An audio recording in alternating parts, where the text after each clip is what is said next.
was a kid, there was a place. A dark place. They closed it down and let it rot. But the things that lived there...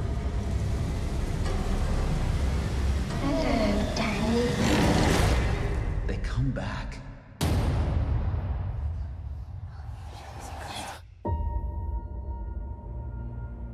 Not many ride the bus this far north. You're running away from something?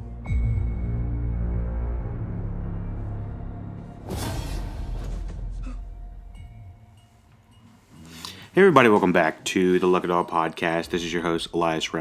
Today we are discussing Dr. Sleep, the sequel to The Shining. So if you have not seen The Shining, I would recommend go back and checking out The Shining. I originally saw Dr. Sleep and I was a little bit unfamiliar with The Shining. I haven't seen it in like 4 or 5 years, but I was aware of it, so I kind of went into it cold at first. So I watched Dr. Sleep and then went back and watched The Shining, but I would recommend watching The Shining before you go into Dr. Sleep.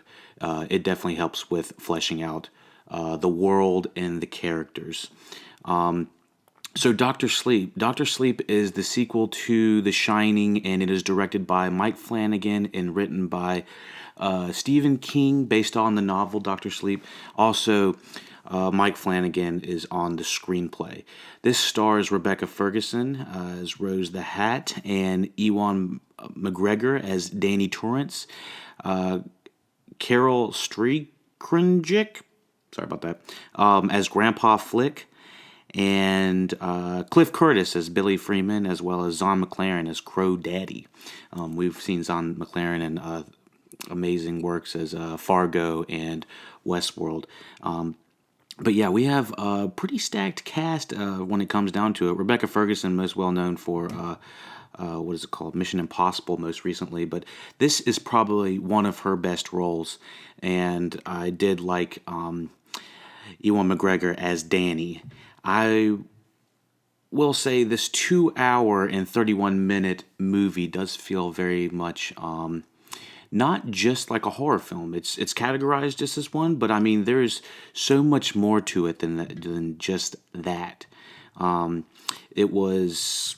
Let me see if I can find any more information on that. I don't really see anything else. But anyways, let's talk about the synopsis. Years following the events of The Shining, now adult Dan Torrance meets a young girl with similar powers as he tries to protect her from a cult known as the True Knot, who prey on children with powers to remain immortal.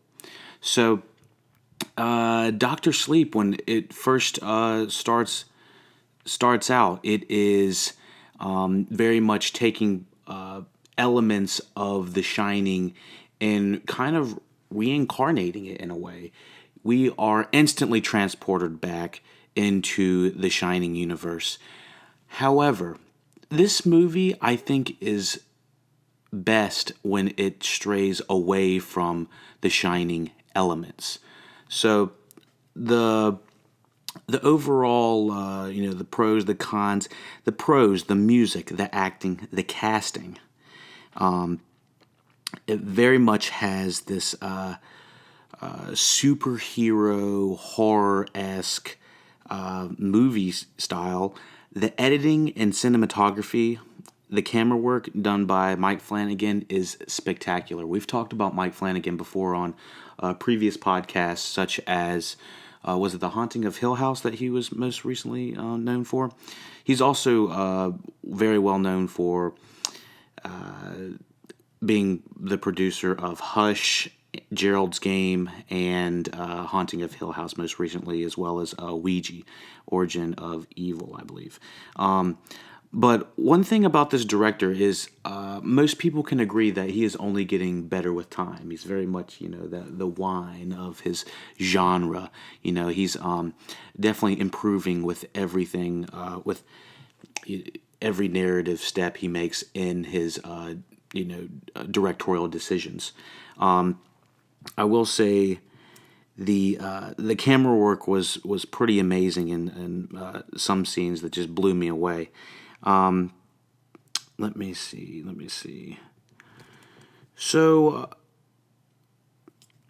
I did talk about the one problem about this movie kind of happens towards the third act of the movie is what I'd say. Sometimes movies don't always have the best third act. Sometimes you're just entranced by the first 2/3 of it, and you're like, oh, this is quite a balancing act, juggling act. Can we land this plane? Can we land this amazing journey? Now, I think the ending is going to be hit or miss for some people. Ultimately, I think it landed on a pretty good note in a way that this movie, for the first 2/3 of it, was in my top 10. And at the very end, I think it still remains in my top 10. It's just going to be a little bit closer to the bottom. And like I said, the majority of the movie does feel like it's fleshing out the world of The Shining in a way that makes narrative sense, following the character of Danny Torrance. But overall, I really liked it. I would give it an 8 out of 10. Best friend is in the movie is Cliff Curtis, and he's not really the comedic relief, but I do feel like this movie would have benefited just a tad bit from a little bit of comedy right up, just a tad bit. The pacing towards the third act of the movie is where I kind of started to feel it turning its wheels a little bit in a way that didn't feel narratively correct, or it didn't feel like it made narrative sense for the direction that they were going. Let me see. Okay, so the cult that is in here, I think this is an excellent idea. I think cults are scary as hell. Rebecca Ferguson as Rose the Hat, she is phenomenal. I'm telling you, she is phenomenal in this movie, and I couldn't say enough good things about it. I think she's got a look that is transcendent, and I love just the hat that she wears and the creepiness of the movie. There's some certain scenes that happen in the middle of this movie that just blew me the fuck away. I was not ready for how intense and graphic it was going to be in some spots. I don't really want to say too much about it because it kind of feels like it's leading on spoilers, but there's a lot of young actors that have to portray, scary moments in this, and if you don't like to watch that, then this is probably not the film for you. But yeah, let's go ahead into the spoiler section right now.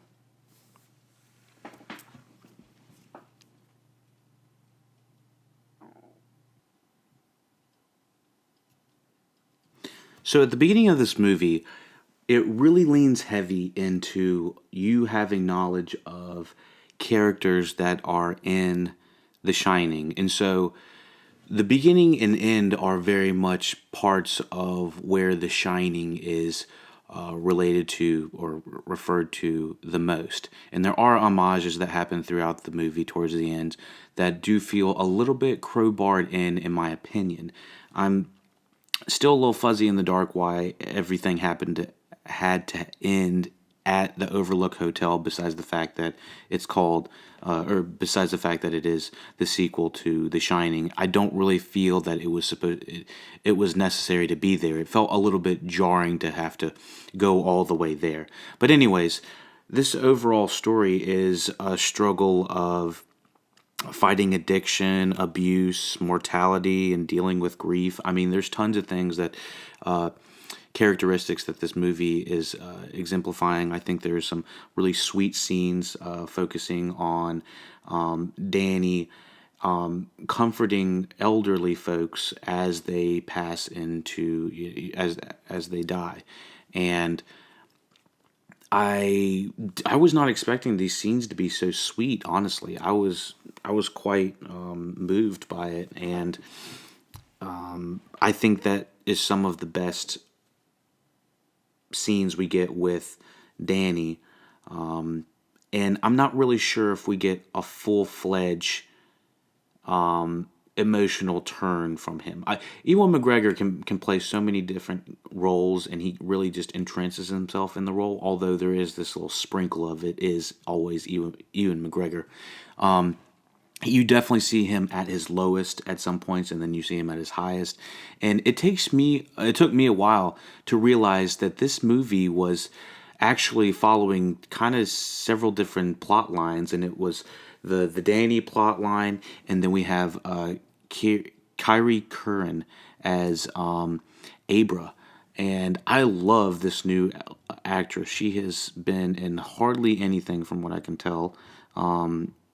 Sorry, I meant to mention her in the spoiler-free section, but she's only been in I Can, I Will, I Did, and this is her second movie, but she is phenomenal. She's playing kind of like another young individual who has these psychic abilities, and just having her on screen is amazing when she's kind of the proxy for the audience, similar to how Danny was the proxy for the audience in The Shining. Like anytime in the movie The Shining, something crazy was happening, normally Danny was the one that was witnessing it. And so Kylie Curran's character Abra is the one that is kind of playing that younger character. It's kind of like sort of passing the torch in a way. One thing I really like about this movie is the world building. I feel like this really builds on top of what's going on in the world. I was extremely sorry, I was not extremely. I wasn't lost. I was just at some parts I could say I was lost, but not to an extent where I was like, okay, I've lost the movie. It's just parts where there's Easter eggs and maybe homages and things that they're referencing, or places that they've been that I don't remember immediately from The Shining, and so it made me want to go back and check it out again. And so, a couple things. The cult eating people's shine. That was absolutely one of the most horrifying things I've ever seen on television. Mostly because we have little one of the good boys, Jacob Tremblay. We just covered Good Boys not too long ago, and we know how innocent this kid is, and the children that are shown. It reminds me very much of the It Factor, another Stephen King movie and adaptation that has been made of kids in violent and crazy situations. It's absolutely horrifying. So that one scene with Jacob Tremblay, it was extremely hard to watch, and that was the one it makes it hard to recommend this to mothers and parents and stuff like that, but to each their own. I mentioned the Shining is basically the telekinetic psychic magic that these people are gifted with. And I saw Shining, I don't know how long ago, and I don't even remember that The Shining was referenced in there, and it was explained by, I think his name was Dick Halloran or something like that. It was the guy that was in the original Shining that was kind of explaining to Danny what was going on. And we actually get Dick Halloran at the beginning of this movie explaining to Danny, at young Danny, and there's these ghosts, and you need to. He teaches them how to lock ghosts in quote unquote imaginary boxes, and so that ends up coming around at the very end of the movie. He releases the monsters out. He releases the ghosts from the Overlook out to go get Rose the Hat at the very end. I completely bypassed the part where Rose was kind of reenacting what Jack Nicholson was doing in The Shining. I completely forgot about the slow walk upstairs that he did toward his wife, and Danny is kind of in the place of where his mother was, except the tables are a little bit turned. We got Kylie Curran on there, Abra's there, and there's a lot more quote-unquote psychic power abilities going on around here, and it's a lot more supernatural than, let's just say, The Shining was at first. I think if you go back and watch The Shining, it very much just plays as a psychological claustrophobia experience. But then you go back and watch again, you realize it's much more of a supernatural experience as well, because there's things that happen in The Shining that are unexplainable because of that.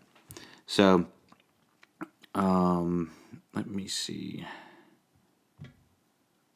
Anything else we need to talk about? Yeah, the Steam stuff was that was pretty intense. I didn't realize at first that the cult was going after some of the strongest people that have the quote-unquote shine, and that they were trying to either recruit them into their own team or to, bring them on to take them out, because that's what they wanted to do with Abra.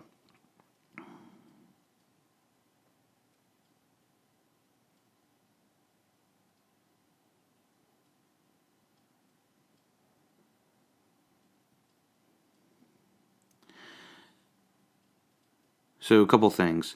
The ghost, let's just talk about the old lady in the bathtub. Old rotting lady, I think.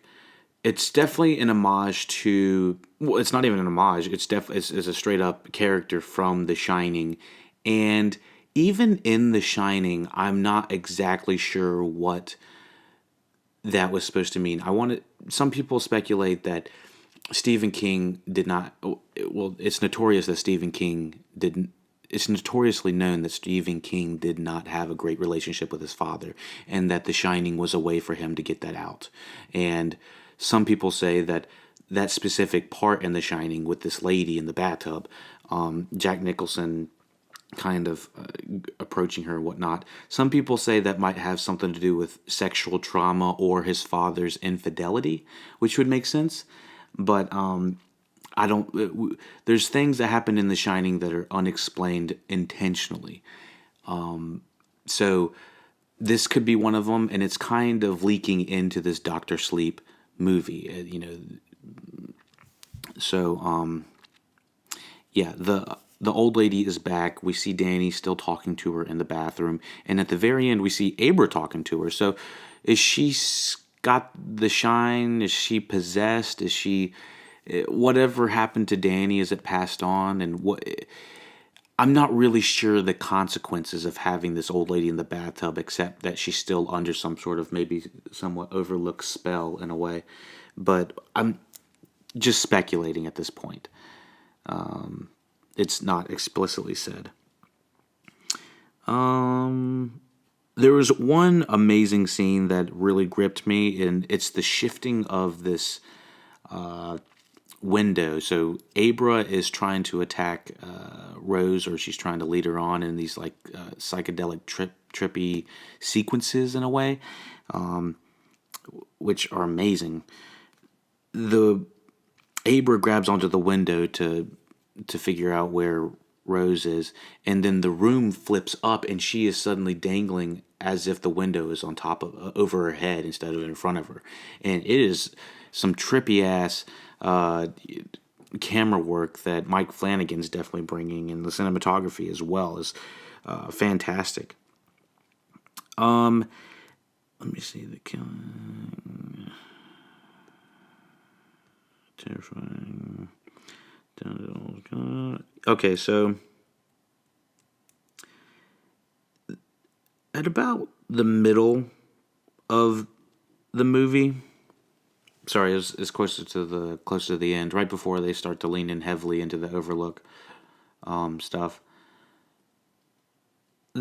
For some reason, characters just decide that it's okay to start shooting cult members with like sniper rifles and hunting rifles and stuff like that. I don't know, maybe just rifles, maybe not snipers, but guns. And it feels so out of left field that I heard, I think his name's Chris Stuckman or something like that on YouTube. He was talking about that it felt like it turned into an action movie. And I kind of agree with that. I remember watching it and I was like, this feels so out of left field, just to have these supernatural beings being taken out by a gun. It didn't really feel like that was the way that you would address taking out something supernatural. If Ghostbusters are not running in there with you know a shotgun or something like that, they're using stuff that makes sense within the world. And so the way that they take out these cult members is a little bit weird. It feels out of left field. I know that they kind of wanted them to suffer in some parts, just because of how terrible they were. But geez, it didn't exactly ring true to within this realm of worlds, I thought. The crossfades, I wrote this down. I was like, the crossfades are insane in this movie. I thought it felt like there was a crossfade about every 10 seconds, and I was like, this is excessive. I was like, this is feeling way too rushed in a way that The Shining did a little bit, but I don't remember The Shining doing it to that extent. And so when I went back and watched The Shining, they did. They absolutely had crossfades, left, right, and the other. But yeah, the cinematography on The Shining is very impressive as well. Let me see. The reason he's called Doctor Sleep is because he's helping people go pass into the quote unquote next life. Doctor Death in a way. Sleep is kind of a metaphorical way of talking about death in this movie, and so that's what some of the older folks talk about when they're passing on. Like I said, really sweet scenes. Anything else we need to cover? He sees his pops as the bartender in the Overlook Hotel. At first when we saw him, I was like, "Holy shit! Is that Jack Nicholson?" And then I realized they recast him, which is probably the best idea. Did kind of look like him, not 100%. It kind of, not quite Jack Nicholson, but dude did look crazy, and Jack Nicholson has those crazy eyebrows and crazy looking hair and whatnot. But let me see. I do want to say,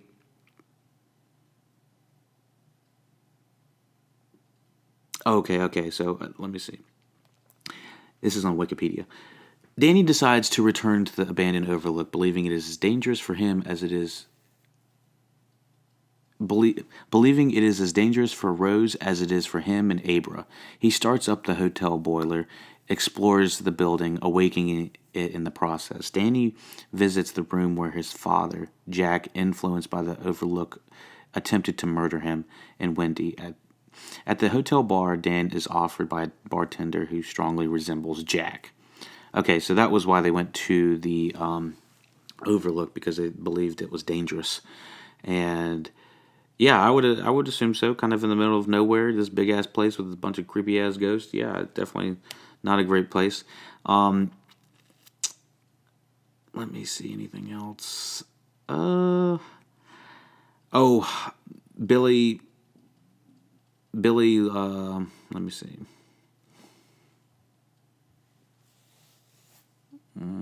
Cliff Curtis is Billy.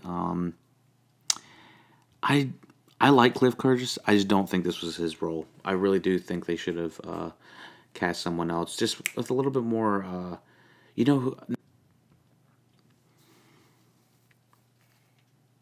So yeah. Let me see. Anything else we need to do? Yeah, that's about it. Like I said. Billy. I thought he should have been maybe a more comedic actor, an actor that we would have just. I don't think Ewan McGregor and Cliff Curtis bounced off each other in a way that would have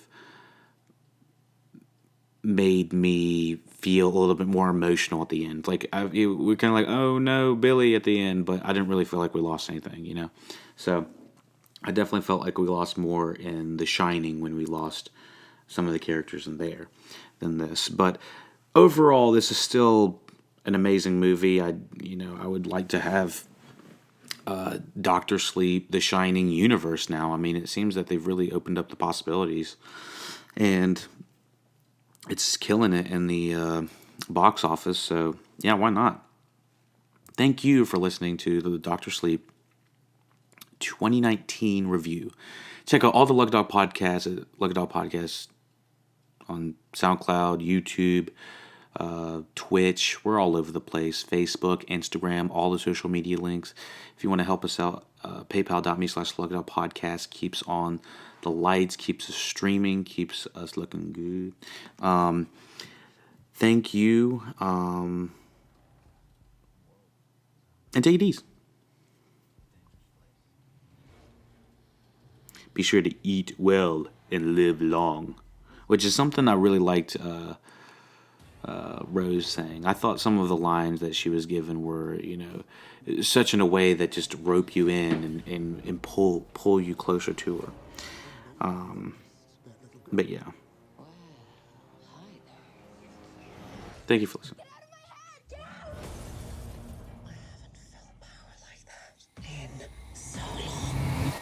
They're coming. Where are we going? There's a place.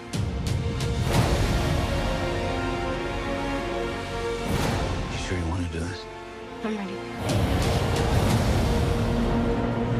Yes, you run, dear. And then I will find you, and you will scream for years.